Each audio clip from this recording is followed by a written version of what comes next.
বলা হলো রাধারানীকে নারদ মুনি কৃষ্ণের শিরপীড়া হয়েছে।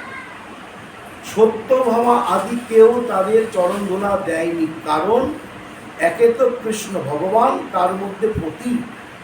যদি কেউ কারোর পায়ে ধুলা দেয় তো নরকে যেতে হবে। কে নরকে যেতে চায়? তাই তারা বিধান দিয়েছে, আর যদি অন্য কোনো পথ থাকে বলুন, কিন্তু আমরা ভগবানকে পায়ের ধুলো দেবো, মানে আমাদের চরণের ধুলা দেব, আর একে আমাদের প্রতি, এটা আমাদের পক্ষে সম্ভব না। কেউ কেউ দেয়নি। তো তোমরা কি করবে বল? এটা শ্রীমতী রাধারানীকে বলবে।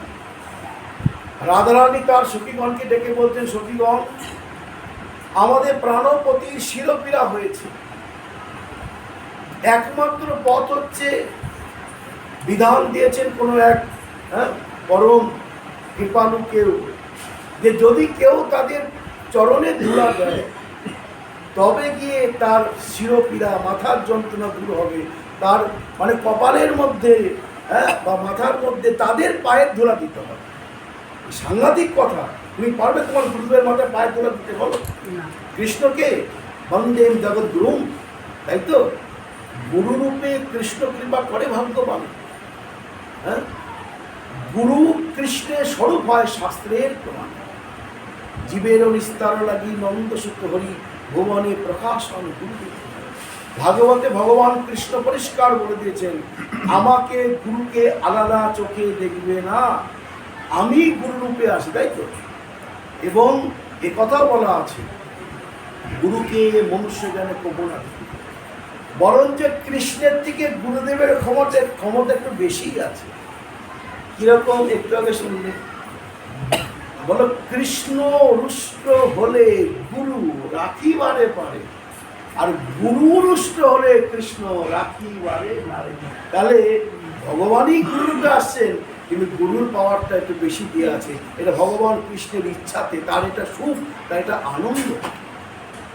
চৈতন্য চৈতামৃতে বললেন, যদ্যপি গুরু আমার চৈতন্যের দাস, তথাপি জানিবে গুরু চৈতন্যের প্রকাশ। সেটা 17 উপনিষদে বললেন, যস্য দেবে তথা গুরু। যেমন ভগবানকে তুমি যেরকম শ্রদ্ধা করছো, ভগবান আসলে যেমন ভাবে তুমি তাকে আপ্যায়ন করে নিয়ে আসো, তদ্রূপ তোমাকে গুরুকে সেই রকম করতে হবে, 1 ইঞ্চি কম নয়। ভগবানের থেকে গুরুকে যদি ছোট করা হয় কোনো দিক দিয়ে, তাহলে প্রথম যিনি অসন্তুষ্ট হবেন তিনি স্বয়ং ভগবান আর শাস্ত্র। ওই জন্য গুরু হলেন সাক্ষাৎ ভগবান। ওই জন্য বলা হয় গুরু ব্রহ্মা, গুরু বিষ্ণু, গুরুদেব, বলো, গুরু ব্রহ্মা, গুরু বিষ্ণু, গুরুদেব মহেশ্বর, গুরু সাক্ষাৎ পরব্রহ্ম তস্মৈ শ্রী গুরবে। আমরা কেউ পারবো না, যত যাই বল, সবারই ভয় আছে নরক আদি পাপে। রাধারানী বললেন, দেখ কি করবি?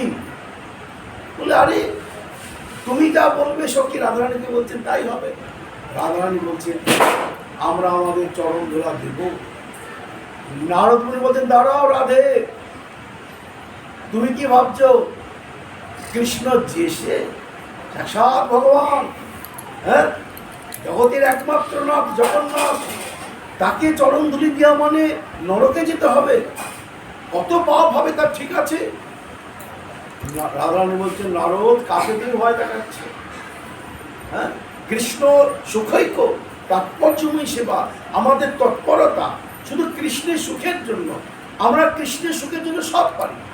তোমারও গরবে গরবিনী হাম, রূপসী তোমারও রূপে, সদা মনে নয় ও দুটি চরণ, ধরিয়া রাখিব। আমরা কেন সাজি? কৃষ্ণের জন্য। আমরা বড় কার জন্য করি? কৃষ্ণের জন্য। আমরা যদি কলঙ্কিনী হই, কার জন্য হই? কৃষ্ণের জন্য। ওইসব হয়, নরকে যেতে হবে। কৃষ্ণ সুখের জন্য কোটিবার নরকে যাব, তবু নরকের ভয়ে কৃষ্ণ সেবা থেকে দূরে সরে যাব, এমনটা আমরা নয়। তুমি ভুল জায়গায় এসেছো না, হলে পাপের ভয় দেখাচ্ছ, হোক কোটি পাপ ভয় হোক, তবু পাপের ভয় আমরা কৃষ্ণ সেবা থেকে দূরে সরে যাব। নারদের চোখের জল আমি সর্বত্র ঘুরে নিয়েছি। ব্রহ্মা, মহাদেব আদি কৃষ্ণের শত মহিষীগণ আছে না, 16,108 জন স্ত্রী আদি সব সব পাপের ভয় সরে গেল। দিলেন এইটুকুনি কথা বলতে তোমার এত সময় লাগলো, এত ঘুরতে লাগলো নারদ। তুমি যদি অনেক আগে আসতে আমাদের প্রাণবন্ধুর মাথার যন্ত্রণা কখন সেরে যেত, হ্যাঁ? আর তোমার এই ঘোরার জন্য আমাদের প্রাণবধূর মাথার যন্ত্রণা এখনো বয়ে আছে, শীঘ্রই নিয়ে যাবে। কৃষ্ণের কাছে গিয়ে দাঁড়িয়ে রয়েছে নারদমুনি। বললেন, নারদমুনিকে কৃষ্ণ বলছেন পেলে তো? বলে হ্যাঁ আমি জানি। আচ্ছা নারদ, তুমি তো আমাকে ভালোবাসো, তুমি তো আমার ভক্ত, তুমিও তো পারতে তোমার চরণ ধুলিটা আমাকে দিতে। আমি তো ভক্তের চরণ ধুলি বড় ভালোবাসি, তুমিও দিলে। দেখলে তো রাধারানী চরণ ধুলি দিয়েছে। অতএব রাধারানীর থেকে শ্রেষ্ঠ আর কেউ এরকম অজস্র, মানে কেন তিনি শ্রেষ্ঠত্বে আসলে বসে আছেন এটা বুঝতে হবে। তো যাই হোক, সেই ভগবান শ্রীকৃষ্ণ তিনি এই দামবন্ধ লীলায় আমরা দেখতে পাচ্ছি, যে প্রসঙ্গে এগোচ্ছিলাম, মা যশোমতী কেন কৃষ্ণকে কোল থেকে নামিয়ে ছুটে গেলেন সেই প্রসঙ্গে, যে সেবা লাগবে। আর আমাদের চৈতন্য চরিতামৃতে আছে, যখন মহাপ্রভু শুয়ে রয়েছেন এরকম ওই গম্ভীরাতে গেটের এই সাইডে, তো তখন গোবিন্দ দাস, ওই যে বলে না পাদ সম্মান করেন গোবিন্দ দাস, তিনি এসে ভাবছেন প্রভু শুয়ে আছে, এখন যদি একটু পদসেবা করি কত ভালো হয়। কিন্তু এমনভাবে প্রভু শুয়ে আছেন যে প্রভুকে ডিঙানো ছাড়া কোনো পথ নেই। আর ওই পাশে না গেলে মনের মতন সেবা হবে। তো উনি ডিঙিয়ে গেলেন, বুঝে ডিঙিয়ে গেলেন মহাপ্রভুকে। পায়ে ধরে তো করতে পারে গায়ে, একটা গায়ে কিছু বিছিয়ে ডিঙানো তো যায় না, যায় গুরুদেবকে ডিঙানো যায়, তুলসী গাছ ডিঙানো যায়, গুরুদেবের ছবি এইসব ডিঙানো যায়, তাহলে মহাপ্রভুকে ডিঙানো যায় না। ডিঙালেন, পাপ হতে পারে, অপরাধ হতে পারে, ভাবেননি দৌড়ে সুখ, প্রভুর সুখ। প্রভুকে ডাকবেন, প্রভু ওঠো, আমি ওই পাশে যাবো, তোমার চরণ সেবা করবো। প্রভু তো ঘুমে ব্যাঘাত হবে, তাহলে কি সেবা করবো? তখন ডিঙালেন, সেবা হচ্ছে। প্রভু তো প্রভু জগন্নাথ, জগতের না, তিনি সবই জানেন। ওদিক থেকে ডাক আসছে, ভোজনের সময় হয়ে গেছে, যেমন ডাক হয়। সে তো মন, যে সেবক হবে সে কি খাবার দিকে তাকাবে? সে তো সেবার দিকে তাকাবে। সেবা করতে করতে তার সময় অতিবাহিত কোথায় যাচ্ছে। মহাপ্রভু সব জানেন, যেন মনে হচ্ছে তিনি শুনতে পেয়েছেন, এমন ভাব। গোবিন্দ তোমাকে ডাকছে, তুমি যাচ্ছ না কেন? বলে প্রভু তোমাকে আমি যাব কি করে? তুমি যে শুয়ে আছো, তোমাকে ডিঙাবো কি করে? ও, আমাকে ডিঙে আসতে পারো না, তা ডিঙে গেলে কেমন করে? আমাদের জন্য লীলা। গোবিন্দ দাস তো প্রভুর নিত্য সিদ্ধ পরিকর, লীলা পরিকর, এদের মাধ্যমে আমাদের শিক্ষা দিচ্ছে। তুমি ডিঙে যেতে পারো, ডিঙে আসতে পারো না কেন? আমাদেরকে বলছে প্রভু, যখন আমি ডিঙিয়েছিলাম তোমার সেবার জন্য, তোমার সুখের জন্য। সেবা মানে সুখ। আমি তোমার সুখের জন্য, তোমার সেবার জন্য সব পারি, সব পারি, মানে নরকেও যেতে পারি যদি যেতে হয়।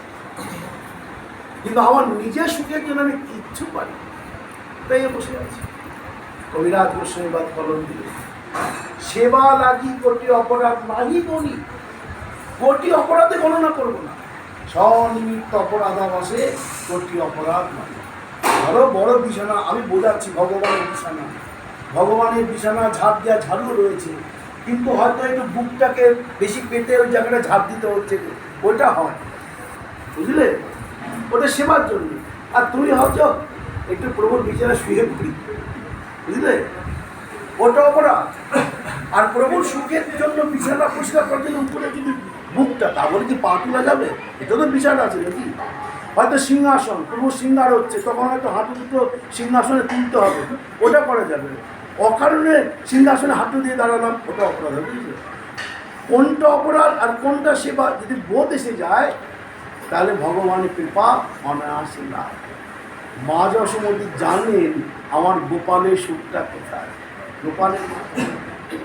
তাই গোপালের সুখের জন্য গোপালকে কোল থেকে নামিয়ে দিলেন। দুধও নামিয়ে দিলেন। গোপালের রাগ হল যে মা আমাকে এত পরম তৃপ্তির সঙ্গে আমি মাতৃদুগ্ধ পান করছিলাম, মা প্রতিদিন নামিয়ে দিলেন। এখন মাও সকাল থেকে ওই দধি মন্থন বড় আনন্দের সঙ্গে করছিল, আমি দেখে ফেলেছিলাম। তাহলে আমার সুখটা মা ভেঙে দিল, মায়ের সুখটা ভেঙে দিল। তাই যে দধি মন্থন ভাণ্ড, ওটাকে গোপাল সামনে একটা নুড়ি ছিল পাথর, ছুঁড়ে মারলেন, ছিদ্র হয়ে গেল, সব দধি বেরিয়ে আসে। এসে গোপালকে বলে, গোপাল আমরা প্রতিদিন ননি হয়ে তোমার বদনে উঠি, দধি মন্থন করলে ননি হবে, কিন্তু আমাদের প্রতিদিনই খুব ইচ্ছা যে তোমার চরণে যাই। আচ্ছা, কে চায় ভগবানের মুখে উঠতে? বলো, কে চায় ভগবানের কাঁধে উঠতে? সেটা সখারা, আমরা তো চাই না। আমরা সবসময় কি চাই? ভগবানের চরণ, তাই না? ভজ রে মন শ্রী নন্দের নন্দন অভয় চরণ, আর ওই ভগবানের চরণ, এছাড়া কিছু চাই না। তাই বলছেন এই সুবর্ণ সুযোগ প্রভু, প্রতিদিনই ননি হয়ে যাচ্ছি, আজ এখনো ননি হইনি, দধি আছি, মানে মন্থন করতে করতে আমাকে তোমার কাছে চলে এসেছেন তোমার মা যশোদা। তো এই সুবর্ণ সুযোগ আমাদেরকে তোমার চরণে স্থান দাও। ভগবান মনে এসো।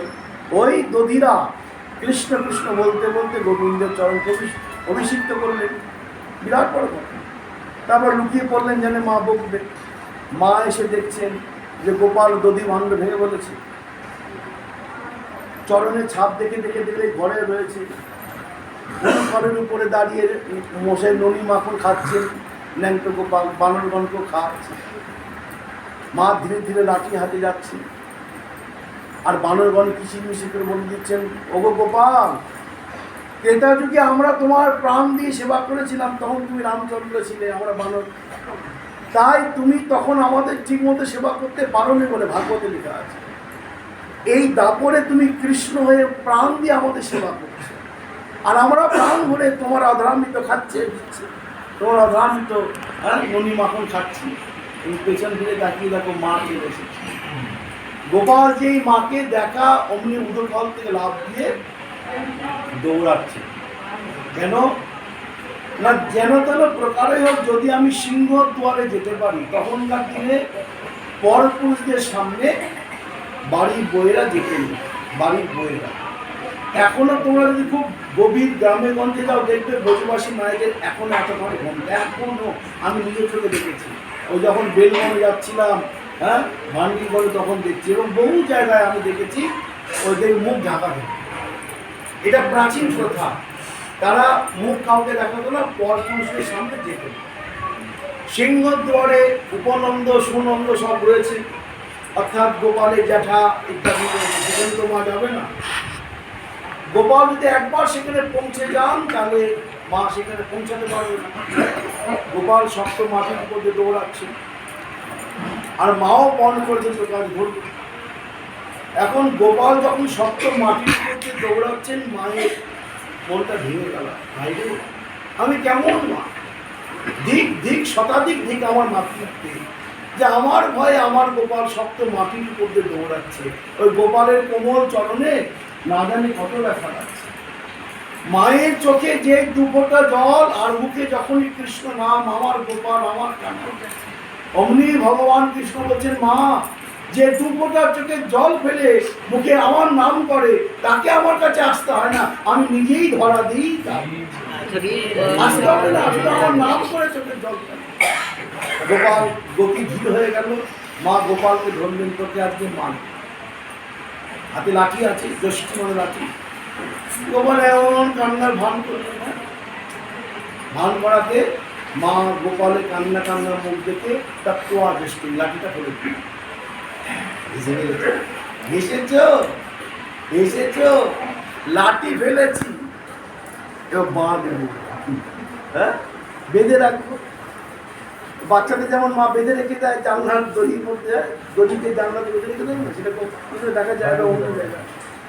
তো বাঁধবো, ইঁদে বাঁধি উদু খল, ওই যে খলটা তো হামান দিস্তার মতো বড়, কোমরটা সরু, আর একদিকে মানে খোলা থাকে, আর একদিকে ভরা, এরকম করে না।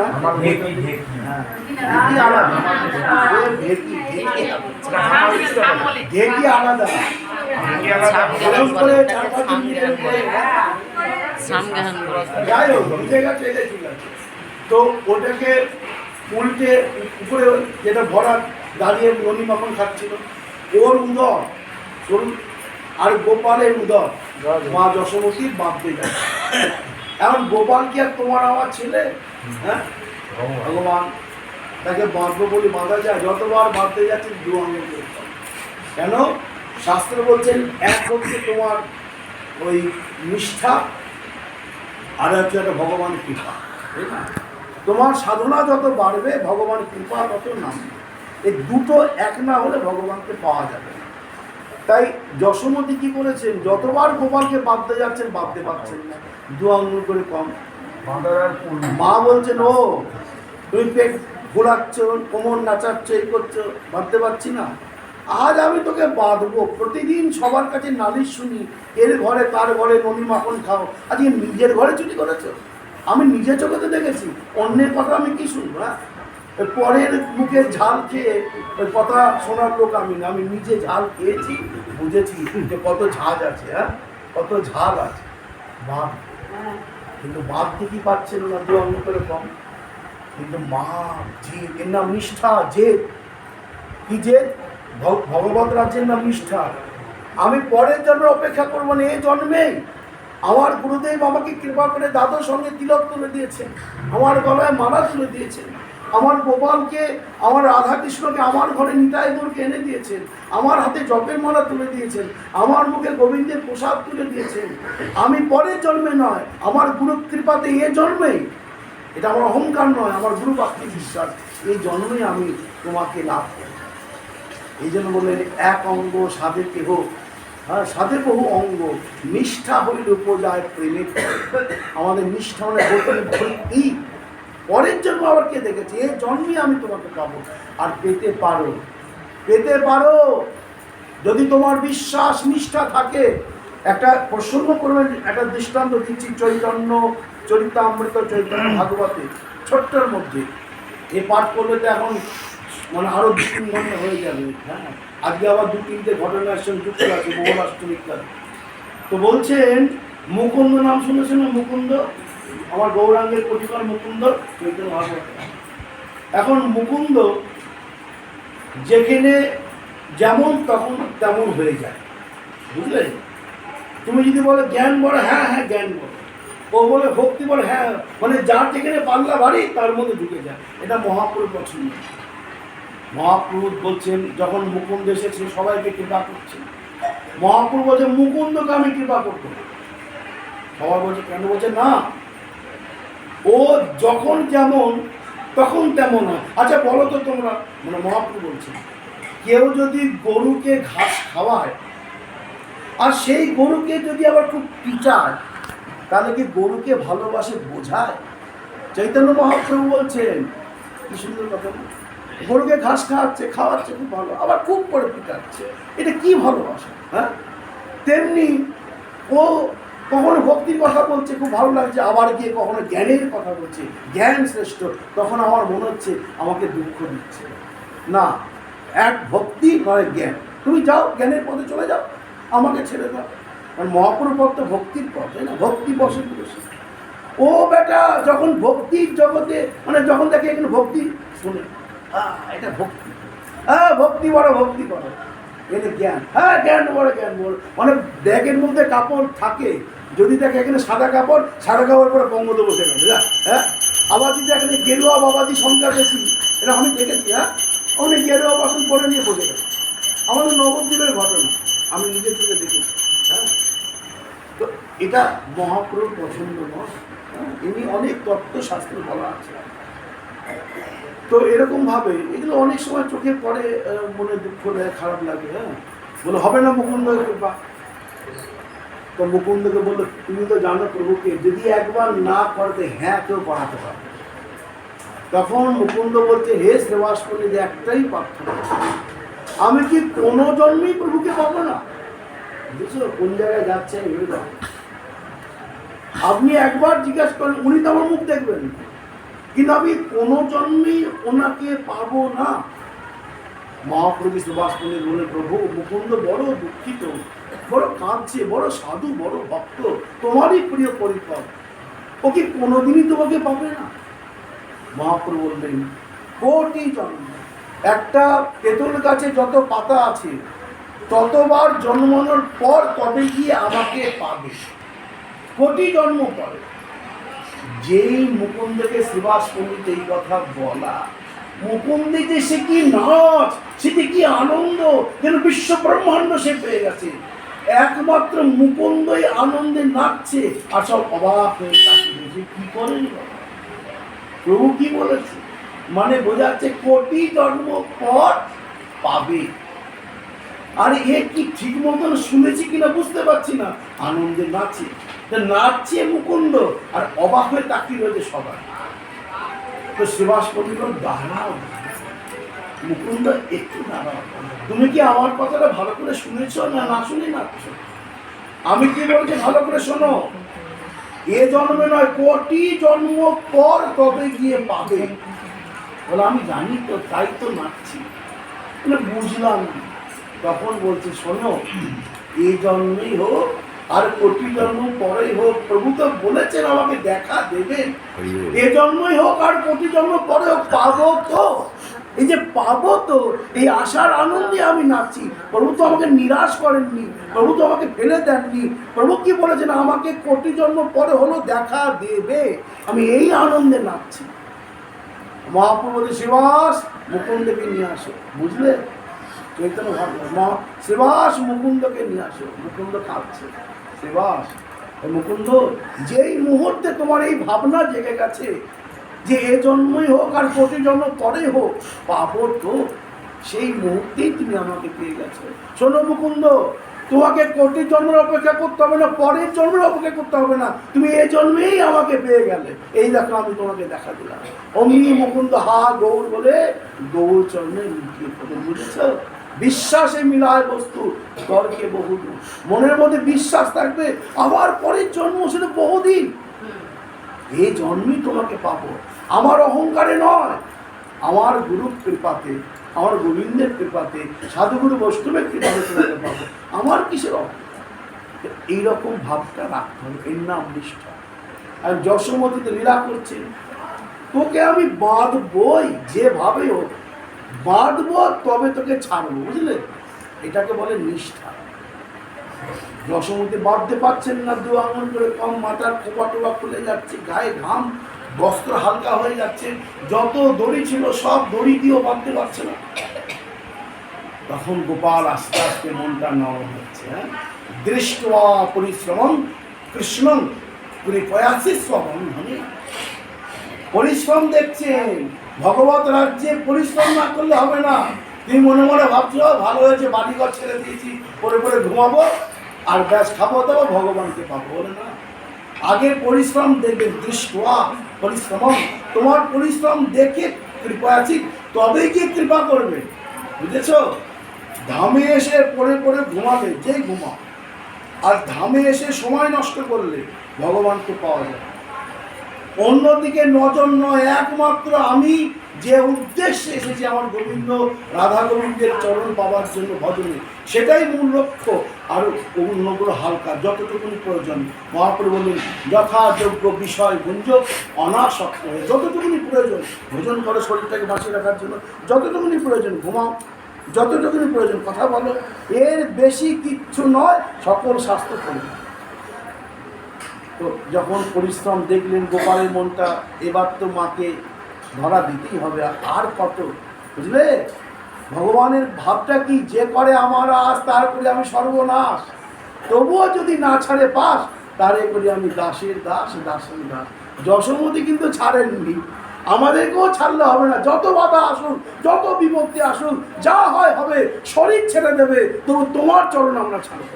হ্যাঁ, আমার প্রাণ ছেড়ে দেবে, তোমার চরণ ছাড়বো। যতবার আসবো, শরীর প্রাণ সব চলে যাক, তোমার চরণ আমরা ছাড়বো। তুমি দেবে কি দেবে না আমরা জানি না, আমরা তোমার চরণ ছাড়বো। এই ভক্তি নিষ্ঠা যখনই আসবে না, ভগবান তৎক্ষণাৎ তোমার সামনে এসে উপস্থিত হয়ে যাবে। তো এটা সাধুর মুখে শোনা, গ্রন্থে শুনিয়ে রাধারানী দূরে দাঁড়িয়ে ছিলেন। তিনি তো কৃপাময়ী, তো তিনি থাকতে পারবেন।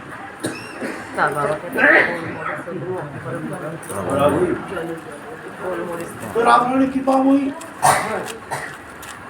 তিনি ওই জন্য রাধারানী, দেখবে আমাদের সবসময় জয় রাধে বলতে হয়, তাই না? কৃষ্ণের থেকেও কৃপাময়ী রাধারানী। আর আমার গৌর হল কৃষ্ণ যদি ছুটেন ভক্তি ভক্তি মুক্তি দিয়ে, তবু প্রেম ভক্তি না দেন রাখেন লুকায়, একটা কৃপণ আছে, সহজে দিতে চায়। আর আমার মহাপ্রভু বলো, এই কৃষ্ণ যখন রাধারানীকে অঙ্গীকার করে যখন গৌর হলেন, তাই না, কি বলছেন?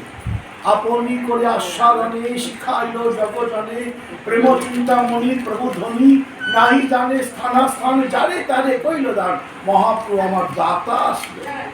হ্যাঁ, এই জন্য বলছেন যে এই প্রেম যা বৃন্দাবনের মধ্যে সীমাবদ্ধ ছিল, সেটা চৈতন্য চৈতামিটা আছে, মহাপ্রভু সবার মধ্যে বিতরণ।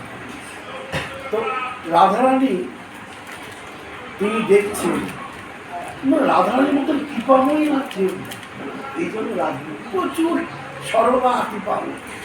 যখন রূপগোস্বামী বা রঘুনাথ দাস গোস্বামী এই রাধাকুণ্ডের তটে বসে ভজন করছে, রাধারানী আঁচল দিয়ে ছায়া দিচ্ছে, না দিচ্ছেন না? গ্রন্থে আছে দাস গোস্বামী বদল। আচ্ছা, রঘুনাথ দাস গোস্বামী বা রূপ গোস্বামী বা ভজন করছেন, সিংহ সিংহিনী জলে ওই জল খেতে আছে রাধাকুণ্ডে, রাধারানী লাঠি হাতে দাঁড়িয়ে আছে। সনাতন গোস্বামী দেখে বলছেন, রূপ রঘুনাথ আজ থেকে কুঠিয়ার মধ্যে ভজন করবে, তোমাদের জন্য কি আমার রাধারানী লাঠি হাতে পাহারা দেবে? তোমরা কি তাকে পরিশ্রম করার জন্য দারোয়ান করেছ? হ্যাঁ, তোমার মাথায় রোদ করবে, রাধারানী ছায়া দেবে, আর তুমি বসে আছো, সিংহ বাঘ আসছে তোমাকে পাহারা দেবে, এই জন্য আমরা ভজন করতে এসেছি, বুঝেছো? আজ থেকে কুঠিয়ায় ভজন করবে। আমরা রাধারানী সেবার জন্য এসেছি, তাকে সেবা করাবার জন্য আসিনি, তাই তো? আমার মাথায় তার অরণি হচ্ছে মানে আমার সেবা করছে, আমার জন্য লাঠি হাতে দাঁড়িয়ে আছে মানে আমার সেবা করছে। তাহলে আমি সেবা করতে এসেছি না সেবা করাতে এসেছি? তিনি তো কৃপাময়ী, তিনি তো সেবা করার জন্যই আছেন, কিন্তু আমরা সেবা করতে এসেছি। আজ থেকে কুঠিয়া ভজন পাইনি, সেই থেকে কুঠিয়া আসে। আগে তো কুঠিয়া ছিল না, আগে তো বেশিরভাগ গাছ তলায় বসে ভজন। হ্যাঁ, কত কৃপাময়ী, এমন করুণাময়ী হয়। তো রাধারানী দেখছেন মা, সত্যি কথা না, রাধারানী দেখছেন মা কত কষ্ট করছে। অমনি রাধারানী এসে একটা ওই দড়ি মায়ের হাতে দিল, মাথার ফিটা দিলে, মা তুমি বাঁধো। মা দেখলে বাচ্চা মিষ্টি মেয়ে এসে দিল হাতে, আর যেই ওই ফিতে বা দড়িটা কৃষ্ণ দেখেছে, তুমি বুঝে গেছে, অমনি সঙ্গে সঙ্গে গোপাল উদরকে বাধা হলো উদুফলের সঙ্গে, এবং তিনি হামাগুড়ি দিয়ে গেলেন। দুটো অর্জুন বৃক্ষ, তারা নগ্ন হয়ে জলের মধ্যে স্নান করছিল। সাধুকে দেখা মাত্র প্রণাম করবে, আর জীবনে যত যাই হয়ে যাক সাধুগুরু বৈষ্ণবের নিন্দা করবে না, ভয়ঙ্কর ক্ষতি হয়ে যাবে, ভয়ঙ্কর। আমি বলছি না, গ্রন্থগুলো দেখবে তো আমাকে বলবে, মনে মনেও বলবে না, আর পেছনেও বলবে না। যদি নিজের ভালো চায়, হাজার তারা ভুল করুক, কোটি তারা ভুল করুক, সাধুগুরু বৈষ্ণব তারা হাজার যাই করুক, কিন্তু আমরা তাদের সম্বন্ধে কিছু বলবো না, মহা মহা অপরাধ হবে, তাই না? বলো দাদা, না মহা মহা অপরাধ। আচ্ছা শোনো, অদ্বৈত প্রভু তার সম্বন্ধে মা সচি ঠাকুরানী মনে মনে বলেছিল, কে নাম রেখেছে ওর নাম অদ্বৈত, অথচ তার গুরু সচি মায়ের গুরু অদ্বৈত প্রভু। কি বললাম? সচি মায়ের গুরু অদ্বৈত প্রভু। হ্যাঁ, তিনি বলছেন কে রেখেছে তার নাম অদ্বৈত। আমার বড় ছেলেটাকে সন্ন্যাসী করে বিশ্বরূপ চলে গেল, এমন ভাগবত শোনালো। আমার ছোট ছেলেটাও সেই পথে যাচ্ছে, এর নাম কি? অদ্বৈত রেখেছে, দ্বৈত। যে একজনের থেকে একজনকে আলাদা করে দেয়, যে আমার থেকে আমার ছেলেকে আলাদা করে দেয়, সে অদ্বৈত হতে পারে না, সে দ্বৈত। আস্তে আস্তে মনে মনে বলেছিল, কেউ শোনেনি। ভাবো মহাপ্রভুর কেমন, তিনি চৈতন্য সর্বেশাম চিত্তম পশ্যতি, এবং দণ্ডদাতা, যে অন্যায় করবে তাকে চরম শাস্তি মহাপ্রভু দেন। যার জন্য চাপাল গোপালের মুখ পর্যন্ত দেখলেন না মহাপ্রভু, বলেন না তুমি বৈষ্ণব অপরাধ করেছো, তোমার মুখ দেখো। মা গঙ্গা সরে যাচ্ছে, সরে যাচ্ছেন কিনা, যখন চপল গোপাল যাচ্ছে তাহলে তোমার স্পর্শ আমরা নেবো না। যে সাধুগুরু বৈষ্ণবের নিন্দা করে, মহাপুরু বললেন সব সইতে পারি, সাধুগুরু বৈষ্ণব যে নিন্দা করবে তাকে সইতে নারী কুম্বিপাক নরকে সে পচে পচে নেবে, আর জীবিত অবস্থায় যন্ত্রণা আমার জীবন হয়ে যাবে। যত গ্রন্থ আমি খুলে না, এখানে যদি আমি ভুল বলি যে সাধুগুরু বৈষ্ণব যে নিন্দা করবে, তার বিরুদ্ধে একটা অপশব্দ করবে, তার জীবন দুর্বিষহ হবে, সাংঘাতিক। এটা কিন্তু মাথায় নিয়ে নিন। আমার জন্যই বলছি না, এটা এত লোক বসে আছে, তোমাদের জন্যই বলছি। নচেত গুরুদেবের নিন্দা করে গুরুদেবের ভালো, তার পাপগুলো ক্ষয় হচ্ছে, তোমাকে অ্যাটাক করছে, গুরুদেবের কিছু হবে না, সাধু বৈষ্ণবের কিছু হবে না।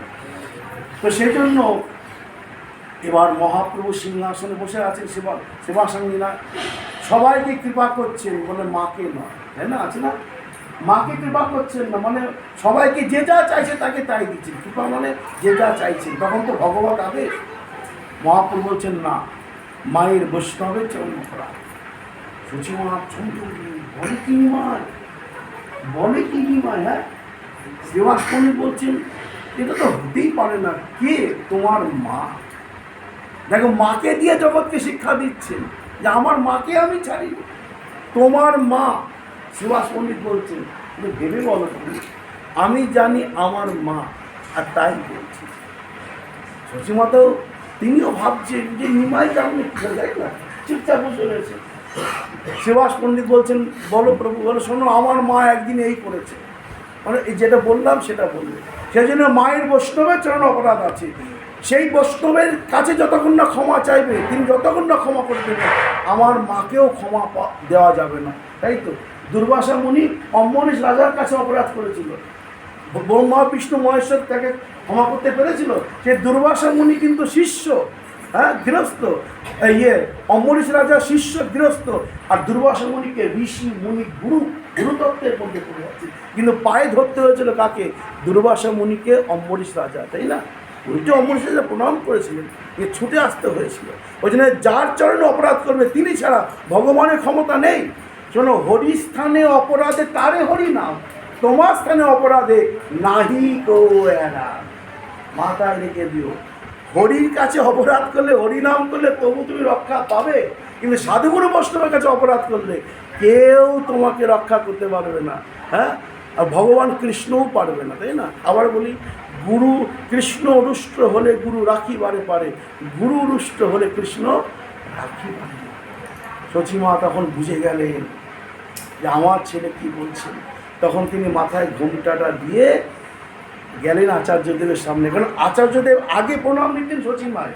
আগে যখন তিনি জেনে গেলেন আমার প্রভু এসেছেন শচীমায়ের উদরে, তখন তিনি ভগবানের মা হিসাবে তিনি আর প্রণাম নিতেন না। তো শচীমা জানে মা প্রভু প্রণাম নেবেন অদ্বৈত প্রভু, তখন তিনি মাথায় ঘোমটা দিয়ে অদ্বৈত বলে চরণ দিয়ে মাথায় নিচ্ছেন। অদ্বৈত বুঝে গেছেন ওম বিষ্ণু ব্রাহ্মণ তো ভগবত তত্ত্ব তো বটেই, তিন তত্ত্বের এক তত্ত্ব। তারপরে তিনি ওম বিষ্ণু করলেন, মা চরণ ধরে নিয়ে তবে গিয়ে, তখন উনি তো আমার মা, ভগবানের মা, আমার মা, আমার কি এসব মনে থাকে না, রাখি বুঝলেন, মনে মনেও হবে না। তাই নলকূপের মণিগ্রীক দেবর্ষিপাদকে দেখে উঠে প্রণাম করেনি। সাধুগুরু বৈষ্ণবকে যতবার দেখবে দেখা মাত্র প্রণাম। বৈষ্ণব দেখিয়া যে না নয় মুন্ড, তার মুন্ড পরে গিয়া নরকের কুণ্ড, বুঝেছ। আর বৈষ্ণবকে যে প্রণাম করবে তার সমস্ত প্রণামে সমস্ত দুঃখ হরণ হয়ে যায়। শ্রীমদ্ ভাগবতে বললেন আয়ু বেড়ে যায়। মার্কণ্ড মুনি তার প্রমাণ। মার্কণ্ড মুনি অল্প আয়ু ছিল, কিন্তু তিনি সবাইকে প্রণাম করতে করতে তিনি একদম অমর হয়ে গেলেন। তো নারদ মুনি বললেন, আরে তো মহাপাপী, একে তো নগ্ন হয়ে স্নান করছে গণিকাদের সঙ্গে, সাধুকে দেখে সম্মান করছে না, এ তো গতি খারাপ হবে, যা বৃক্ষ যিনি প্রাপ্ত হয়। ওদের তো নেশা ছুটে গেল, লুটিয়ে পড়লো। নারদ মুনি তো সাধু, মনটা দয়া, ঠিক আছে, বৃক্ষজনিত হতে হবে, কারণ গাছের কখনো পোশাক থাকে না, তাই গাছের মতো নগ্ন হয়ে থাকবে, নগ্ন স্নান করছে। গাছে যেমন পোশাক থাকে না, এরাও পরনে পোশাক নেই, বৃক্ষ হয়। তখন কান্নাকাটি করার পরে বললো, ঠিক আছে, তোমার বৃক্ষ হবে নন্দ বাবার গৃহের সামনে। হ্যাঁ, 100 বছর পর যখন ভগবান কৃষ্ণ আবির্ভূত হবেন, কৃষ্ণের স্পর্শে এবং কৃষ্ণ দর্শনে তোমরা উদ্ধার করবে। বোঝা গেল, অর্জুন বৃক্ষ হয়ে জন্মগ্রহণ করলেন, অর্জুন যমজ বৃক্ষ, কৃষ্ণ প্রবেশ করলেন দুই বৃক্ষের। ওই যে সাধুর বাক্য দেখেছ, ভগবান কি বলছেন, আমার নিজের বাক্য আমি নাও মানতে পারি, ভাঙতে পারি, কিন্তু সাধুগুরু বৈষ্ণবের বাক্য আমি কোনোদিন ভাবি না। ঠিক বলছি কিনা? প্রমাণ বিশ্ব। ভগবান কৃষ্ণ মনে করে দেখো, ভগবান কৃষ্ণ বলেছিলেন আমি যুদ্ধক্ষেত্রে অস্ত্র ধরবো না, বলেছিলেন কিনা? আর ভীষ্ম বলেছেন তোমাকে অস্ত্র ধরিয়ে ছাড়বো। ভক্ত আর ভগবান জিতলোকে সবসময় ভগবান ভক্তের কাছে এড়িয়ে থাকে। যখন যুদ্ধ হচ্ছে এমন তীর নিক্ষেপ করছেন, অর্জুনের সারা গায়ে তীরগুলো বিদ্ধ হচ্ছে। আর যেমন ওই পদ্ম পলাশ দেখেছেন না, লাল রঙের পলাশ গাছের মধ্যে, যেমনি যেন একটা পলাশ বৃক্ষের মতন অর্জুন দাঁড়িয়ে আছে আর রক্ত বলে। তখন কৃষ্ণ দাঁড়িয়ে পড়ে মাঝখানে, আর যেই দাঁড়িয়ে পড়েছেন এক একটা তীর ভক্তের জন্য কৃষ্ণ নিজের বক্ষে ধারণ করে, তখন কৃষ্ণের বক্ষ থেকেও রক্ত চুরি চুরি করছে যেন পলাশ বৃক্ষ। ভগবান কৃষ্ণ বলেন আমি সব সহ্য করতে পারি, আমাকে গালমন্দ করো, যত কিছু করো, আমি কিছু বলবো না, কিন্তু আমার ভক্তকে যে বলবে আমি তাকে ছাড়বো না। অমনি ক্রোধান্বিত হয়, ক্রোধ ভক্তদের ছিল না, ক্রোধান্বিত হয়ে লাভ দিয়ে রথের চাকা হাতে তুলে নিয়ে বলছেন আমি সব ভুলে গেলাম, ছাড়বো না বলে তাড়া করেছেন। বলো তাড়া করেছেন। অমনি ভীষ্ম, প্রভু তুমি তোমার হাতে যদি দেহ যায় এ তো কোটি জন্মের সৌভাগ্য, আমি তো মাথা দেখে নিলাম, তবে আমার ইচ্ছা আর জগৎবাসীকে দেখালাম, দেখো ভক্তবৎসল ভগবান কাকে বলে। হ্যাঁ, ভক্তের ইচ্ছা পূরণের জন্য আমার মনে ইচ্ছা জেগেছে তোমাকে অস্ত্র ধরাবো, আমার ইচ্ছা পূরণের জন্য নিজেরও প্রতিজ্ঞা ভাঙল। এমন ভগবানের চরণকে যে আশ্রয় না করে আর কোথায় যায়? তখন ভগবান শান্ত হলেন এবং ওই যে সুদর্শন চক্রের মতন অস্ত্রটাকে তুলে নিলেন হাতে। হ্যাঁ, গোল অস্ত্র, মানে ওই চাকাটা, রথের চাকা জগৎকে দেখালেন যে এমন ভগবান দেখেছে ভক্তের জন্য কি না পারেন, সব পারেন। ওই নরদেবের মণিগ্রীব যমজ অর্জুন তারা নিজ দেহ প্রাপ্ত হলেন। শোনো ভাগবত, তোমরা এমন কোনো পুণ্য করনি যে আমার দর্শন পাবে, কিন্তু সাধু বলে দিয়েছে, পরিষ্কার বলে দিয়েছে, সাধু বলে দিয়েছে যে তোমরা আমার দর্শনে উদ্ধার পাবে। তাই যাও, তোমরা উদ্ধার হয়ে গেলে। শুধু সাধুর কথা রক্ষার্থে আমি আসলাম আর তোমাদের দর্শন দিলাম, ওরা উদ্ধার হয়ে গেল। এই হলো সাধু মাহাত্ম। তারপরে ওই নন্দ বাবার ছুটে আসলেন, কোমরে বাঁধা। কে বেঁধেছে? বাবা, মা। ও মা বেঁধেছে, আমি করে দিচ্ছি। ভক্তির বন্ধনে, হ্যাঁ, প্রেমের বন্ধনে, বাৎসল্য প্রেমের বন্ধনে মা যশোমতী বাঁধলেন, আর প্রেম রসময় আমার নন্দ মহারাজ বন্ধনটাকে। এখানে দুটো জিনিস তোমরা বুঝতে পারবে, মূল কথা। এক, যে পরিশ্রম করবে সে ভালো ফল পাবেই, আর দ্বিতীয়ত যে সাধু সঙ্গ করবে সে সব পাপতে মুক্ত হয়ে হা কৃষ্ণ হা গৌর বলে যে হৃদয় গৌরের চরণে অনায়াসে পৌঁছে যাবে। এই জন্য বললেন সাধু সঙ্গ, সাধু সঙ্গ সর্বশাস্ত্রে কয়, লবমাত্র সাধু সঙ্গ সর্বসিদ্ধি হয়, তাই না? সর্বসিদ্ধি মানে কি? নরোত্তম দাস ঠাকুর বললেন তীর্থযাত্রা পরিশ্রম কেবলই মনের ভ্রম, সর্বসিদ্ধি গোবিন্দচরণ। এই যে গোবিন্দচরণ এক ক্ষণকাল সাধু সঙ্গের প্রভাবে হয়ে যায়। ওই জন্য বললেন গঙ্গার পরশ হইলে পশ্চাতে পাবন, দর্শনে পবিত্র করো এই তোমার গুণ। নলকূপের মণিকে এক ক্ষণকাল নারদমণি সঙ্গ করেছে, দেখো গোবিন্দ সাক্ষাৎ দর্শন পেল। আর সাধুগুরু বৈষ্ণব যদি অভিশাপ দেয় সেই অভিশাপও তোমার মঙ্গল আছে, এটা সত্য সত্য সত্য। কেমন বলো? পরীক্ষিত মহারাজকে অভিশাপ দিয়েছিলেন, তাই না, যে যাও 7 দিনের তক্ষক দংশনে তোমার মৃত্যু হবে।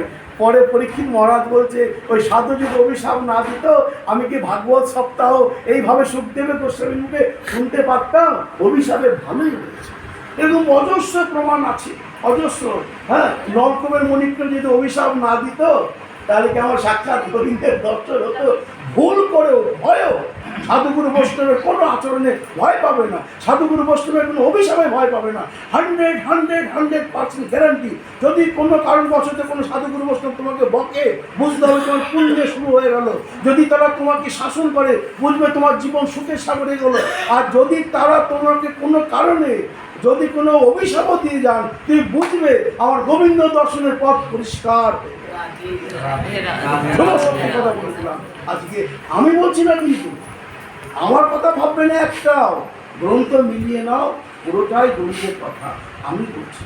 এইভাবে আমরা দেখলাম দামবন্ধ লীলা। আর এই যে বহুলাষ্টমী বা অহিলাষ্টমী বলা হয় না, তার কারণ হচ্ছে এখানে বলছে আমার কাছে গ্রন্থ, আমি গ্রন্থ ছাড়া রাধারানীকে কথা বলি না। বললেন আজকে দিনে অরিষ্টাসুরকে বধ করা হয়েছে, সেই সময় এই শ্যামকুণ্ড যখন সৃষ্টি হলো, সেই জন্য একে অহিলাষ্টমী বলা হয়, বোঝা গেল। আর ওই শ্যামকুণ্ডে সকল তীর্থ এসে যে মুহূর্তে কৃষ্ণকে প্রণাম করলো, সেই জন্য এটাকে বহুলাষ্টমী বলা, বোঝা গেল। এইবার এই রাধাকুণ্ডের উৎপত্তির কারণটা কি শোনো। আবার দুটো কথা দিয়ে শুরু করছি। বললেন নরোত্তম দাস ঠাকুর, শ্রীগুরু চরণের অতি, ভালো করে শুনে না, দুটো পয়েন্টের কথা, দুটো ছোট্ট করে। শ্রীগুরু চরণের অতি সেই সে উত্তমাগতি, যে প্রসাদে পুরে সর্ব আশা। ব্ল্যাঙ্ক চেক, আমার মজা করে ব্ল্যাঙ্ক চেক কি বললো? যে প্রসাদে, প্রসাদ মানে কৃপা, পুরে সর্ব আশা, তোমার সর্ব আশা পূরণ হবে যার গুরুচরণে নিষ্ঠা ভক্তি থাকবে। নরোত্তম দাস ঠাকুর প্রেম ভক্তি চন্দ্রিকা। আর একটি কথা কি বললেন সনাতন গোস্বাই বাদ, হ্যাঁ, শ্রীগুরু পাদ পদ্ম নিত্য যে করে বন্দনা, বলো যাহা হইতে ঘুচে ভাই সকল যন্ত্রণা। এখানেও ব্ল্যাঙ্ক চেক, তাই না? একটু মজা করে বললাম। হ্যাঁ, কত প্রকারে তোমার যন্ত্রণা জানা আছে, কত প্রকারের যন্ত্রণা তোমার হচ্ছে, সকল যন্ত্রণা দূর হয়ে যাবে যদি একবার গুরু বলে ওই গুরুচরণকে আশ্রয় করো। গুরু কৃপা হি কেবলম। ওই জন্য আমাদের যা কিছু হয় আগে গুরুচরণকে আশ্রয় করে। বলো, গোবিন্দ পূজাও শুরু হয় গুরু পূজাকে আরম্ভ করে। আমাদের যা কিছু আগে গুরু, আগে গুরু, আগে গুরু, তাই না? গুরু কৃপা ছাড়া কিছু হয় না। তো এই বুঝলাম কেন বুঝলাম, তাই তো? এটা বুঝলাম, কিন্তু কেন বললাম শোনো। একদিন এই শুরু হচ্ছে রাধাকুণ্ড মহিমা শুরু হচ্ছে। বরতন্তু নামে একজন দেবকুমার, মানে কোনো দেবতার পুত্র বা দেবতা। দেবগুরু তো বৃহস্পতি, তার কাছে সবাই পড়তে আসে। তো একজন ছাত্র দেবতা, তার নাম বরতন্তু, তিনি এসেছেন। এসে কি করেছে? গুরুদেবের দিকে পা দেখিয়ে বসে বসে পড়ছে। ভগবানকে কখনো পা দেখাবে না, ভগবানের চরণ দেখবে। সাধুগুরু বৈষ্ণবকে কখনো পা দেখাবে না, তাদের চরণ দর্শন করবে। তাদের দিকে পা ছড়িয়ে বসা সাধুগুরু বৈষ্ণব, ভগবান, তুলসী, ভাগবত, এর পরিণাম ভয়ঙ্কর। বোঝা গেল? তার প্রমাণ দিচ্ছি। দুটো কথা বলবো আবার। কি না, যখন তিনি ওই অংশে পাটা ছড়িয়ে বসে বসে কি হয় না, পাটা ব্যথা করছে, তো খেয়াল করেনি, পড়তে পড়তে ওই গুরুদেবের দিকে পা করে, গুরু তো পড়াচ্ছেন শিক্ষক, পা করে পড়ছেন। গুরুদেব বারবার দেখছেন, তাকাচ্ছেন, ও সরাচ্ছেন, আবার তাকাচ্ছেন, সরাচ্ছেন। এই শোনো, সবাই চুপ করো, মানে উনি বলছেন সবাই শোনো, চুপ করো। এই তোমার নাম বরতন, শোনো, তুমি যে আচরণটা করলে, তুমি পরবর্তী জন্মে তোমাকে ষাঁড় হয়ে জন্মগ্রহণ করতে হবে, প্রত্যেকের জন্য। যে গুরুদেবকে এইভাবে মানে ষাঁড় দেখবে, গরু দেখবে রাস্তার মধ্যে পা ছড়িয়ে, বুঝতে কি না হয় না, দুটো ঠ্যাং, চারটে ঠ্যাং ছড়িয়ে, সেই বলবে এটা ষাঁড়ের লক্ষণ, গরুর লক্ষণ।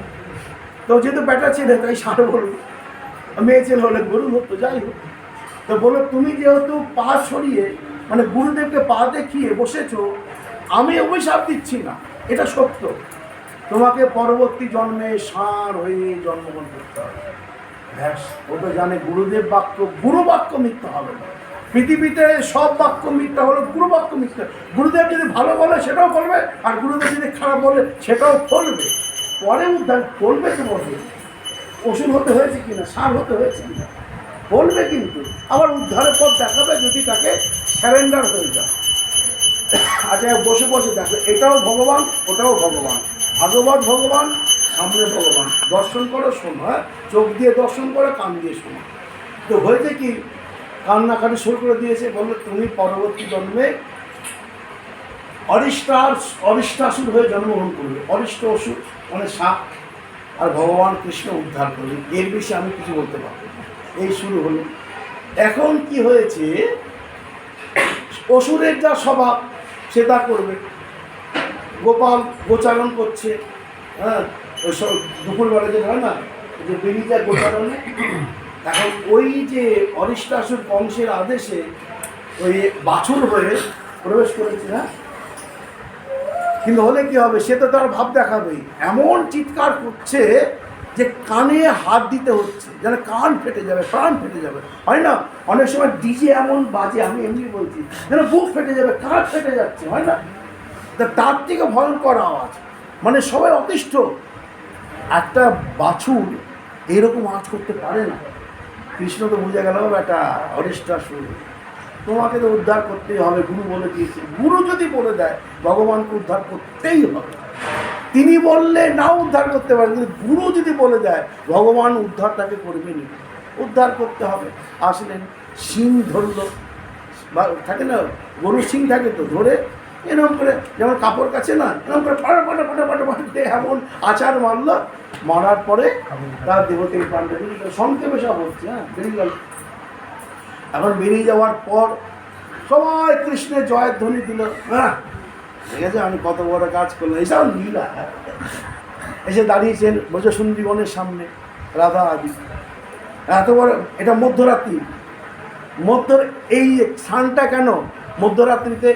আমার ধরো আজকে বিকাল 5টায় অষ্টমী লেগে গেল, কালকে হয়তো বিকাল 5টায় গেল, আমি সকালবেলা চান করি, হ্যাঁ, আমি 8টায় চান করি, আমার তো অষ্টমী আছে, হিসাব কি না? না মশা, এখানে ব্যাপার আছে। মানে এই এত লোক মধ্যরাতে স্নান করতে যাচ্ছে কেন? আমি বোঝো, আমার বিকাল 5টায় অষ্টমী লাগলো, কথা আমি কথাই বলছি। কালকে বিকাল 5টায় ছেড়ে যায় আরামসে, ভিড়ে আমার যাওয়ার দরকার নেই, ট্রেনে ঘুম দাও, 8টা 9টা 7টা গিয়ে ঢুক দাও, কোনো প্রবলেম আছে? আছে, নাহলে এত রাত্রে সব সাধুরা ছুটে আসছে কেন? বিনোদ বাবাকে দেখবে রাত্রে ছুটে আসবে, আসছে কি না? এত ভিড় কেন? তাতে সবাই তো ইচ্ছা ঝামেলাই হতো না। ব্যাপার তো আছে। এই মধ্যরাত্রিতেই অরিষ্টাসুরকে বধ হয়েছে, এবং এই মধ্যরাত্রিতেই শ্যামকুণ্ডে প্রকট হয়েছে, রাধাকুণ্ডে প্রকট হয়েছে মধ্যরাত্রি।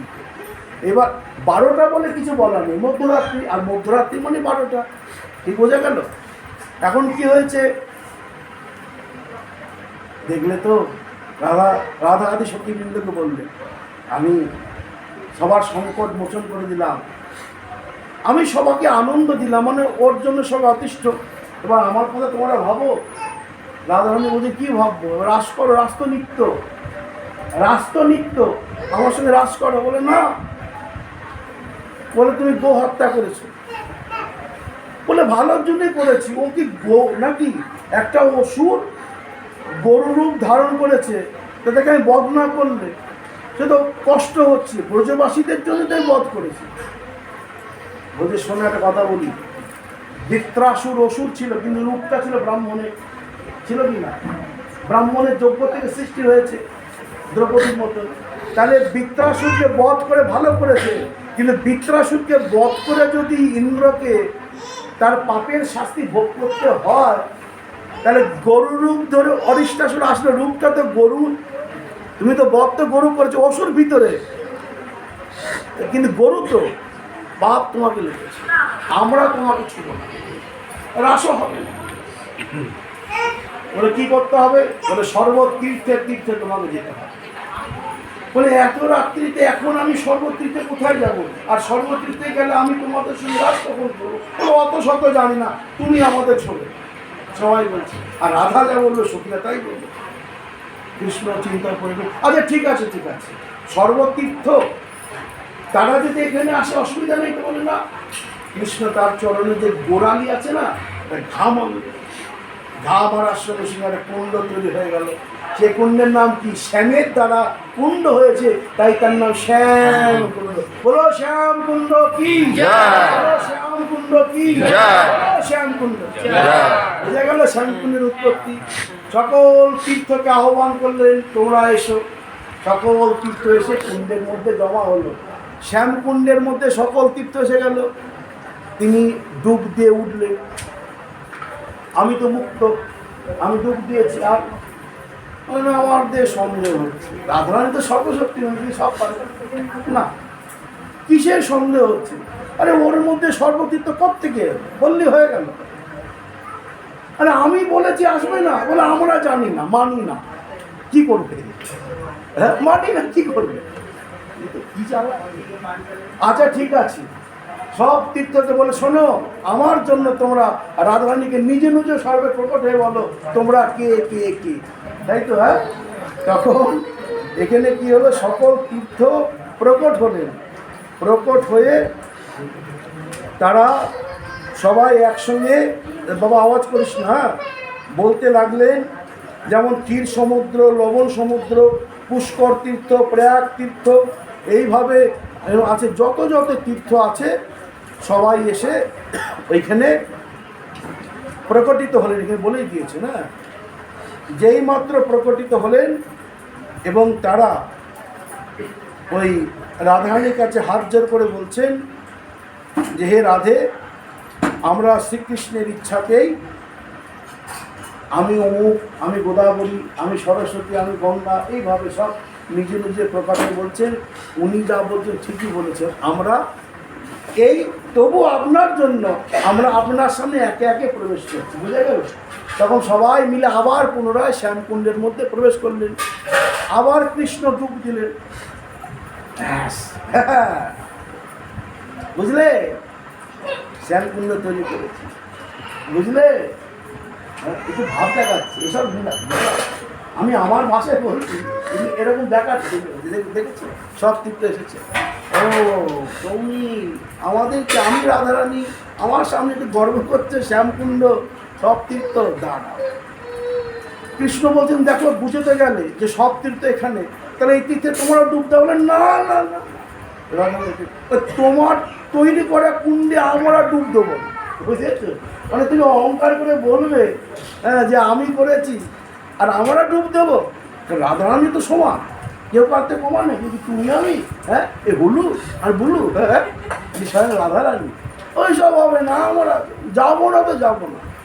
আরে কি সকল তীর্থ এখানে এসে গেছে, কি বলছো? এই কুণ্ডে স্নান করলে কোনো কুণ্ডে যাওয়ার দরকার নেই, বুঝেছো? শ্যামকুণ্ডে স্নান করলে কোনো কুণ্ডে, কোনো তীর্থে যাওয়ার দরকার নেই, সকল তীর্থ এখানে। এরপর আবার কি বলে, না যাবো না, আমরা নিজেরাও তৈরি করবো। তুমি যদি তৈরি করতে পারো আমিও পারি। হ্যাঁ, কৃষ্ণ জানে না না, কেন কি দরকার আছে তো? বলে শোনো, তুমি গো হত্যা করেছো, বলে হ্যাঁ। তুমি ডুব দিয়েছো, ওই তো ওই কুণ্ডে লেগে গেছে, ওই জন্য আমার ডুব দেবো না। এ কি গো? আরে ওই তীর্থে ডুব দিলে সকল দোষ মুক্ত হয়ে যায়। বলে না না, তুমি যেহেতু তীর্থে ডুব দিয়েছো, ওই তুমি গো হত্যা করছো, সেই দোষ তীর্থে লেগে গেছে, আমরা তীর্থে যাবো, ওই কুণ্ডে স্নানই করবো, বুঝেছি? কৃষ্ণ বলে কী করবো না, আমরাও কুণ্ড তৈরি করবো। রাধারানী বলছি, ওই যে অরিষ্টাসুর যেখানে তার পায়ের ছাপ পড়েছে না, ওটা তো ছাপ পড়ার ফলে ডেবে গেছে। এই কি তোমার আমার এই সামান্য গুরু পা বিরাট, ওই যে কুণ্ডটা দেখছে না, অরিষ্টাসুরের পায়ের ছাপের ওই কুণ্ড, রাধা কুণ্ড। তখন রাধারানী কী করলেন, চল আমরা ওই কুণ্ড, ওই যে উল্টো দিকে পশ্চিম দিকে আমরাও কুণ্ড তৈরি করি। তখন সমস্ত সখী মিলে ওই কুণ্ড খনন করতে আরম্ভ করলেন, কঙ্কন দিয়ে খনন করলেন। ওই দেখবে কঙ্কন কুণ্ড আছে, কঙ্কন দ্বারা, কিন্তু এখন দেখা যাবে না। যখন ওটা ওনাকে যখন আবার সংস্কার করা হয় রাধাকুণ্ড, তখন দেখবে কঙ্কন কুণ্ড, ওখানে দুগ্ধ বেরিয়ে দেয় না, আজও দুগ্ধ বেরিয়ে আসে, অলৌকিক ব্যাপার। ওই কঙ্কন কুণ্ড মানে কঙ্কন দিয়ে কুণ্ডটাকে খনন করা হয়েছিল, এবং যেখানে স্থাপন এখনও সে কঙ্কন চিহ্ন বা কঙ্কন রয়েছে, এটাই আমাদের বিশ্বাস। তো সবাই মিলে খনন করতে করতে করতে বিরাট একটা, এই যে কুণ্ড দেখছো রাধা কুণ্ড, কুণ্ডটা তৈরি হলো, মানে ডোবা, কিন্তু আমরা বলবো কুণ্ড। জল কই? আচ্ছা আমি তো আছি, এখান থেকে জল নাও, আমার কাছে কত জল। না না না, এত কষ্ট করে যখন আমরা নিজেরা কুণ্ড তৈরি করেছি, তা তোমার জল যদি নেবো তাহলে আগেই নিতে পারতাম, তাহলে কী দরকার ছিল? এক ফোঁটাও তোমার এই কুণ্ডের জল নেবো না, আর তোমার স্পর্শ আমার দরকার। তাহলে কী হবে? মানে আমরা ওই মানসী গঙ্গা থেকে কাঁধে করে জল নিয়ে এসে এই কুণ্ড থেকে জল ভর্তি করি। তখন তারা যাচ্ছে, হ্যাঁ তাই তো, হ্যাঁ যখন যাচ্ছে সব লেখা আছে, যাচ্ছে তখন কৃষ্ণ বলছেন দাঁড়া, আমার কথা শোনো, যে তীর্থ এখানে গেছে সেই সকল তীর্থই এখানে গেছে। তখন সকল তীর্থকে ডাক দিল, আবার আসলো, তারা বলছেন হে রাধে একটুখানি তো সুযোগ দিন, দেখুন আপনার চরণ পাওয়ার জন্য বিশ্বেশ্বর লালায়িত, আপনার সুখের জন্য প্রাণ গোবিন্দ কি না করতে পারেন, হ্যাঁ যিনি নিরন্তর আপনার চরণ সেবা করছেন, রাধারানীকে বলছেন সমস্ত তীর্থ এবং সমস্ত ওই যত আছে তীর্থের জল, হ্যাঁ গোদাবরী আদি আছে না সব, তো যে প্রাণ গোবিন্দ ভগবান আপনার শুধু একটু মুখের হাসির জন্য সব পারে, তার একটু সেবা করতে দেবেন না? তো আমাদের পরম সৌভাগ্য, কৃষ্ণচন্দ্র সুযোগ করে দিয়েছেন, হে রাধে আমাদের একটু সেবা করার সুযোগ দিন, আমরাও এর মধ্যে প্রবেশ করি। তখন রাধারানী বলি ঠিক আছে, তোমরা যখন বলছো প্রবেশ করো। তখন তারা আবার একে একে আমি গোদাবরী, আমি গঙ্গা, আমি যমুনা নামকরণ করছেন, আর এই কুণ্ডের মধ্যে প্রবেশ হলেন এবং নিচ থেকে তারা একদম প্রবিষ্ট প্রকাশ হয়ে কুণ্ড ভরে দিলেন এবং কৃষ্ণ বললেন আমার কুণ্ড তোমার সঙ্গে মিলিত হয়ে সেও যেন মানে আরও পূর্ণ হয়ে যায়, সেই জন্য সেই ব্যবস্থা করে দাও। তখন মাঝখান দিয়ে যে আছে না সঙ্গমস্থল, মাঝখান দিয়ে ভাগ হলো, ওই শ্যামকুণ্ড, রাধাকুণ্ডে কিন্তু যায়নি, রাধাকুণ্ড যায়নি, শ্যামকুণ্ডের জল এসে মিলিত হলো। ওই জন্য চৈতন্য চৈতামৃত বললেন রাধাকুণ্ড রাধারানী দুই সম, রাধাকুণ্ডে যে স্নান করে রাধা সম সে প্রেম লাভ করে, স্বয়ং রাধারানী হলেন রাধাকুণ্ড। আর যে রাধাকুণ্ডে প্রণাম আদি স্নান আদি করবে তার আর কিছু পাওয়ার থাকে না। তবে রাধাকুণ্ডে স্নান করার বিধান আছে, আগে প্রণাম করে নেবে, রাধারানী অনুমতি নেবে, তারপরে রাধাকুণ্ডে স্নান করবে, বুঝেছো? তবে গিয়ে হবে। ওই ধূপ করে গেলাম, ওই বাড়ির পুকুরের মতন ডুব দিলাম, তাহলে কিন্তু তুমি মাহাত্ম্য পাবে না। কিন্তু রাধাকুণ্ডে যে ডুব দিয়ে যে যার মনোবাসনা থাকবে পূরণ হবে। তবে আমরা যদি গোবিন্দ কৃপা লাভ করে নিতে চাই ওটাই আমাদের ভালো হবে, এটাই আমাদের ভজনের জন্য উপযোগী। কিন্তু যদি কেউ আজকের দিনে তার মনোবাসনা পূরণ করতে চায়, এমনও আছে আমি শুনেছি যে যারা সন্তান পেতে চায় বা যারা পুত্র পেতে চায় তাদের ইচ্ছাও পূর্ণ হয়, এরা আমার বিভিন্ন জায়গা থেকে পড়া, কিন্তু আমাদের বৈষ্ণব জগতে এইসবের কিছু প্রয়োজন নেই। তারা শুধু একমাত্র কৃষ্ণ ভক্তি চেয়ে নেবেন, এইভাবে রাধাকুণ্ডে ডুব দিয়ে রাধারানীর কাছে এটাই প্রার্থনা করবেন, এটাই বিধান। এই রাধাকুণ্ড সৃষ্টি হয়েছে কিন্তু কেউ জানতো না, হ্যাঁ এবার বিশ্রামে পালা, কেউ জানতো না। মহাপ্রভু আসলেন, এবার এই তিলকের মাহাত্ম্য এর মধ্যে পেয়ে যাবে। হ্যাঁ মহাপ্রভু এসে বলছেন সবাইকে, আগো আরিড গ্রামটা কোথায়? অরিষ্টাসুর থেকে নামটা হলো আরিড গ্রাম, আরিড গ্রামটাই পড়েছে, আরিড গ্রামটা কোথায়? হ্যাঁ কেউ বলতে মানে ব্রজবাসী বলি আবার কোথায় কী বলছে, আগো যাকে বলে রাধাকুণ্ড, রাধাকুণ্ড কেউ বলতে পারছে না। মহাপ্রভু এখানে এসে দাঁড়ালেন, দুটো ডোবা, ধান ক্ষেত বোনা ছিল, ধান ক্ষেত, অল্প অল্প জল, শ্যামকুণ্ড ধান ক্ষেতের মধ্যে হয়ে গেছে, রাধাকুণ্ড ধান ক্ষেত মানে রোপণ করেছে ব্রজবাসীরা, অল্প অল্প জল, এই দুটোর মাঝখানে প্রভু দাঁড়ালেন। মহাপ্রভু দাঁড়িয়ে বলছেন শোনো, ওই যখন রাধাকুণ্ডে তাকালেন রাধারানী বলছেন আমি, হ্যাঁ শ্যামকুণ্ডের দিকে তাকালেন শ্যামসুন্দর বলছেন আমি, তখন মহাপ্রভু বললেন শোনো, এই সেই রাধাকুণ্ড, এই সেই শ্যামকুণ্ড। ওই গুপ্ত বৃন্দাবন যা লুপ্ত ছিল প্রকাশ করলেন ছয় গোস্বামীর দ্বারা। হ্যাঁ এই ছয় গোসাই যাবে ব্রজে কইলেন বাস, রাধা কৃষ্ণ নিত্যলীলা কইলেন প্রকাশ। তো মহাপ্রভু ছয় গোস্বামীর দ্বারা এবং নিজে তিনি প্রথম বলেন এই রাধাকুণ্ড শ্যামকুণ্ড, এই বলে তিনি শ্যামকুণ্ডও ডুব দিলেন, রাধাকুণ্ডও ডুব দিলেন। আবার বলি ব্রজবাসীরা বলে যে শ্যামকুণ্ডে ডুব দিয়ে রাধাকুণ্ড, কিন্তু শ্যামকুণ্ড তো রাধাকুণ্ডে প্রবেশ করেছে, আর রাধাকুণ্ড মানে সব কুণ্ডর মধ্যে আছে। কেউ যদি শ্যামকুণ্ডে ডুব দিয়ে রাধাকুণ্ডে ডুব দেয় তাও হবে, কেউ যদি শুধু রাধাকুণ্ডেও ডুব দেয় তাও হবে। কারণ আজকে দেখবে সাধুরা শুধু রাধাকুণ্ডে ডুব দিয়ে চলে আসবে, আসবে কি না বলো? রাধাকুণ্ডতে সব আছে, ওই জন্য মনের ভ্রম রাখার দরকার নেই, তোমাদের যেটা মনে ইচ্ছা সেটা করবে।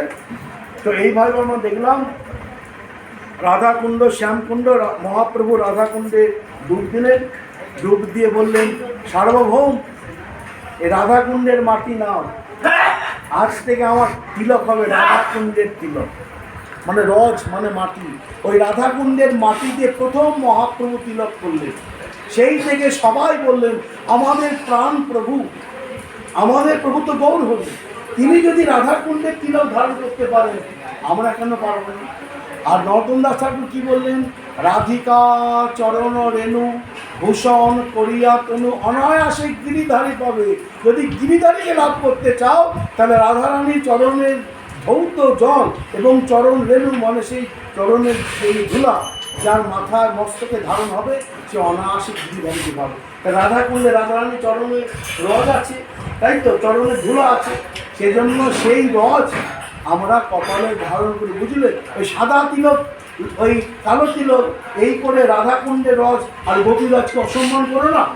আগে এই তিলকই হতো যেটা গোপীরজ, নিতাই চাঁদ অদ্বৈতগুরু সবই এই তিলক করতেন যেটা গোপীরজ বলা হয়। কিন্তু মহাপ্রভু বলেন আজ থেকে আমি রাধাকুণ্ডে চৈতন্য চৈতন্যতে আছি, আজ থেকে আমি রাধাকুণ্ডের রজ মাটি কপালে ধারণ, রজ মানে মাটি ধারণ করব। ধারণ করলেন এই জন্য যারা গৌরাঙ্গের পথই আমাদের পথ, গৌরাঙ্গের মতই আমাদের মত, তারা রাধাকুণ্ডের তিলকই ধারণ করেন। চৈতন্য চরিতামৃতে সিদ্ধান্ত দিলেন। এইভাবে আমরা দেখলাম যে রাধাকুণ্ডের এই কালো তিলকটা কীভাবে, তার মধ্যে একটুখানি মধু দিয়ে, হ্যাঁ অভিষেকে তো মধু লাগে, কোনো অসুবিধা নেই, কেউ হরতকি দিয়ে, এগুলো আলাদা ব্যাপার, আরও কালো হয়ে যায়, সেটা সৌন্দর্যের জন্য করে, কোনোটায় মধু দেওয়া যায়, অভিষেকে মধু লাগে। হ্যাঁ, যারা যারা করেন সেই প্রসঙ্গে বলছে এইভাবে আমরা রাধাকুণ্ডের তিলক ধারণের মহিমা জানলাম। অতএব এই রাধাকুণ্ড স্নান আজকের দিনে বিশেষ মাহাত্ম্য। আমরা সবাই রাধাকুণ্ডে স্নান করব এবং রাধারানীর কাছে প্রার্থনা করব যেন আমরা যুগল চরণের দাসী হতে পারি, কারণ আমাদের ভজন তো যুগল। হ্যাঁ, রাধা কৃষ্ণ প্রাণমোর যুগল কৃষ্ণ, আমাদের প্রাণ কিন্তু কে? রাধা কৃষ্ণ। ধনমর নিত্যানন্দ প্রতিমোর গৌরচন্দ্র প্রাণমোর যুগল কিশোর।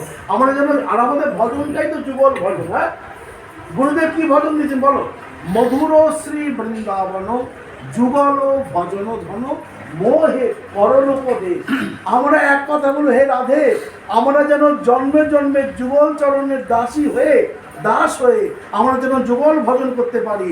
আর যুগল মহামন্ত্র যে মহাপুরু দিলেন, সেই মহামন্ত্র যেন আমরা বলেন না, ওই হরে কৃষ্ণ নাম জপয় অবিরাম যতদিন দেহেতে আছে গো পরাণ, যতদিন প্রাণ থাকবে যেন আমরা হরিনাম করতে পারি। বলো হরে কৃষ্ণ হরে কৃষ্ণ কৃষ্ণ কৃষ্ণ কৃষ্ণ কৃষ্ণ হরে হরে হরে রাম হরে রাম রাম রাম হরে হরে।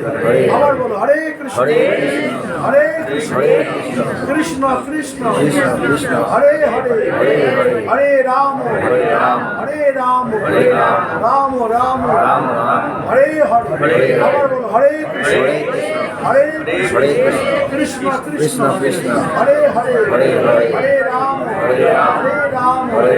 রাম রাম হরে হরে। নিতাই গৌর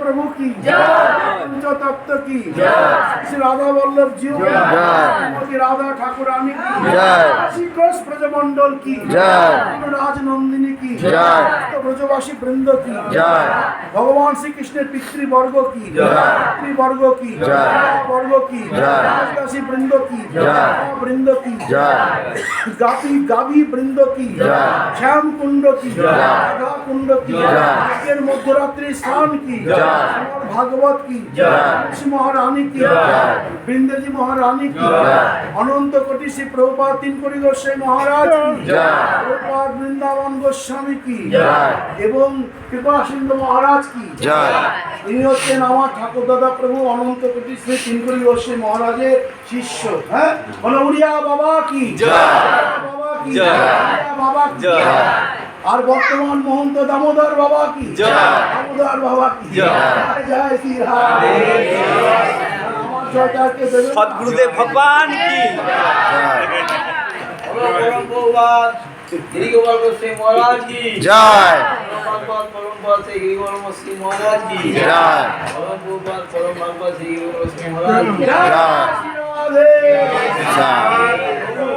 भगवान के सेक्टर सुंदर मदन मोहन वृंदावन चंद्र जय राम सुंदर मदन मोहन वृंदावन चंद्र जय राधा रमन राजी हरि श्री गोकुलानंद जय जय राधेश्वरी विनोदी आनंद जय जय राधा कांत राधा विनोद श्री राधे गोविंद जय जय श्री गोपमंजरी राधे मंजरी आनंद जय जय वनवासे सुंदर लता जय निरानंद तुम्हारी कृपा करी देव जुग चरणारविंद जय जय राधे